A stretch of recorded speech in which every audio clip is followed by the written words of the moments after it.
La terre agricole est une ressource essentielle en agriculture et une source de richesse pour ceux qui la possèdent. C'est pourquoi FAC compile et publie le rapport Valeur des terres agricoles qui fait état des fluctuations moyennes du prix des terres dans chaque province et à l'échelle nationale. Ce rapport ne constitue qu'une source d'information pour mesurer l'évolution du prix des terres agricoles, mais aussi est un outil pour les producteurs afin de les aider à prendre des décisions éclairées. Il peut exister des différences importantes dans la valeur des propriétés, dépendamment de leur localisation. Le prix n'est que l'un des nombreux facteurs à évaluer lors de l'achat de terres. Les producteurs doivent aussi prendre en compte les éléments suivants: l'emplacement, le moment propice pour procéder à l'expansion, leur situation financière et leur objectif personnel. Il est important de bien faire ses devoirs et de s'assurer que le budget de l'entreprise peut passer à travers un épisode où les taux d'intérêt remontent ou lorsque le prix des cultures diminue. Le rapport de FAC du printemps 2013 révèle qu'à l'échelle nationale, la valeur des terres agricoles a grimpé de 10 % au cours des 6 derniers mois de 2012. La valeur des terres affiche une progression constante depuis 10 ans. À l'échelle nationale, la hausse moyenne actuelle est la plus élevée enregistrée depuis l'année où FAC a publié son premier rapport.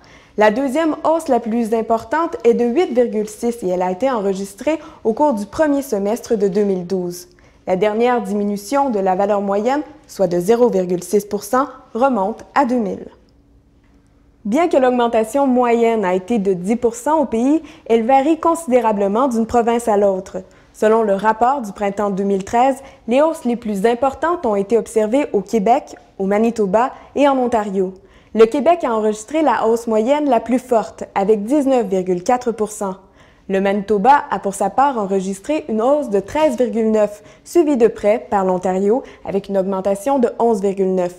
La Saskatchewan et l'Alberta ont enregistré des hausses semestrielles respectives de la valeur de leurs terres agricoles de 9,7 % et 7,2 %, suivi de la Nouvelle-Écosse, 6,8 %, de l'île du Prince-Édouard, 5,7 % et de la Colombie-Britannique, 0,4 %.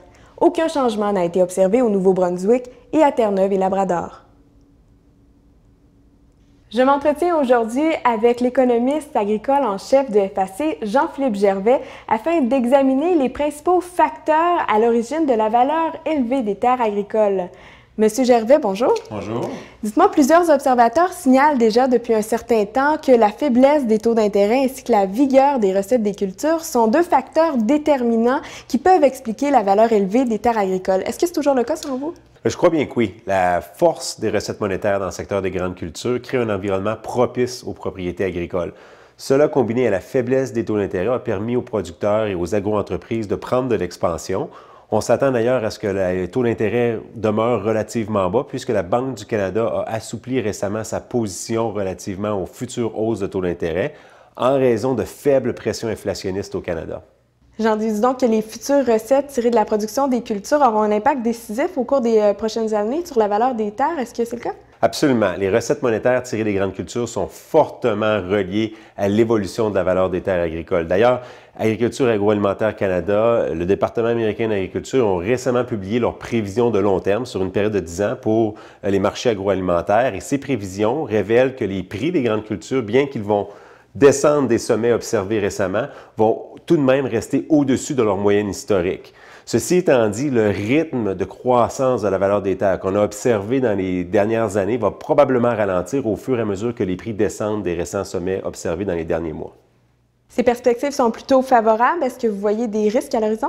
Bien, il y a effectivement une part de risque et d'incertitude. Par exemple, à court terme, je pense que tous les yeux sont rivés vers la météo, les conditions météorologiques, puisque ça va avoir un impact important sur les prochaines récoltes. Donc, à court terme, on va vérifier quelles sont les conditions météorologiques pour savoir où va un peu la production dans des régions productrices qui sont très importantes, comme par exemple le Midwest américain. Bien sûr, il y a aussi un lot d'incertitudes par rapport au côté de la demande. Par exemple, la Chine, est-ce qu'elle va continuer à importer autant de soya que dans les dernières années? Est-ce qu'elle va encore importer du maïs américain, bien que la dernière année, elle ne l'a pas fait? Dans les 2 dernières années précédentes, l'année dernière, elle a importé beaucoup plus de maïs américain. Donc, encore beaucoup d'incertitudes à ce niveau-là, puisqu'elle est un joueur très important et ça influence les prix sur les marchés mondiaux et donc le prix que les producteurs canadiens reçoivent.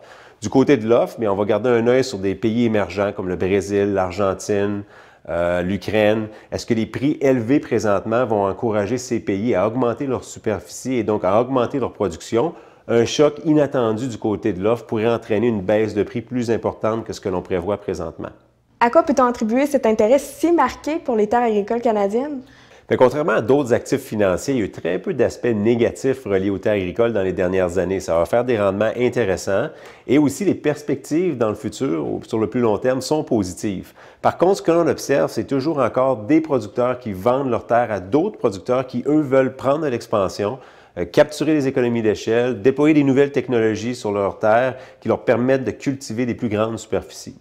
Étant donné l'importance de rester compétitif, est-ce que la hausse de la valeur des terres agricoles, c'est quelque chose qui peut nuire aux jeunes producteurs qui cherchent à atteindre une échelle de production efficiente, par exemple?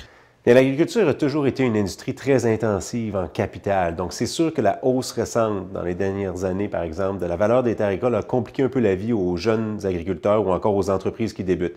Mais par contre, il existe des options. Une des options, c'est de considérer un modèle d'achat et de location des terres. Donc, ce n'est pas nécessairement de renoncer à la possibilité de se constituer du capital dans l'entreprise en possédant des terres, mais bien de complémenter un modèle d'affaires en louant une certaine partie de ces terres pour justement permettre d'atteindre une certaine échelle de production qui leur permet d'être compétitifs.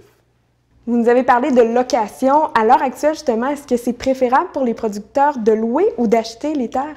Bien, achat ou location, c'est une question qu'on entend souvent et la réponse, c'est que cela dépend. Si on regarde par exemple le dernier recensement de l'agriculture effectué en 2011, ça a révélé que plus de 60% des producteurs agricoles détenaient ou étaient propriétaires des terres qu'ils cultivaient. Mais le but, ou en fait le message ici, c'est qu'il y a plusieurs modèles qui sont possibles. Je pense que le point de départ, c'est de bien évaluer sa tolérance personnelle au risque et de bien connaître son coût de production. De bien connaître son coût de production permet à l'entrepreneur ou au producteur de faire des simulations par rapport au budget de l'entreprise, de bien s'assurer qu'il est capable de traverser une période où les taux d'intérêt vont être plus élevés ou encore une période où le prix des cultures va diminuer. Donc, tout ceci permet de prendre une décision plus éclairée.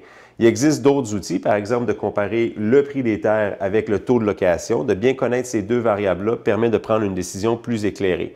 La disponibilité des terres fait souvent partie de la décision puisque dans certaines régions, il y a la rareté des terres agricoles qui sont disponibles. Donc ça a une influence importante sur la décision d'acheter ou de louer. L'agriculture est une industrie complexe et dynamique qui est importante pour les Canadiens. C'est pourquoi FAC produit le rapport Valeur des terres agricoles qui aide les producteurs canadiens à prendre des décisions opérationnelles stratégiques. Ce rapport est la principale référence pour connaître l'évolution du prix des terres à l'échelle nationale. Vous trouverez le rapport Valeur des terres agricoles de FAC à l'adresse www.valeurdestersagricoles.ca.